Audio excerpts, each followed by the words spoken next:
Si riparte con un grazie a chi? Alla mamma, indubbiamente alla mamma e ai miei familiari che veramente non mi hanno fatto mai pesare il problema della malattia. Il suo pensiero corre a lei, alla mamma, che rinunciando a un rene gli ha dato la vita 2 volte, ma corre anche a quel folto gruppo di medici, agli infermieri e all'azienda ospedaliera di Padova che dopo 10 anni di dialisi adesso, a 29 anni, gli ha consentito di progettare di nuovo un futuro. Per me sono diventati dei fratelli, dice davanti ai giornalisti che ascoltano le difficoltà tecniche di questo trapianto. Il terzo in Italia, il primo in Veneto, da donatore vivente di gruppo sanguigno AB0 incompatibile.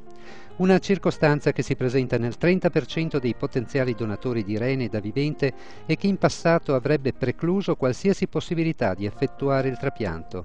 Quindi vuol dire che quasi un terzo dei possibili trapianti da vivente non viene eseguito per questo. Oggi credo che invece diamo una speranza a molti di queste persone, di questi pazienti. Come nel caso di Sergio, l'incompatibilità di gruppo sanguigno non è più una barriera al trapianto, tanto che a Padova altri 3 pazienti sono già entrati nel programma sperimentato e attuato a Baltimora, che prevede la rimozione degli anticorpi contro gli antigeni del gruppo sanguigno che diversamente avrebbero rigettato il rene incompatibile.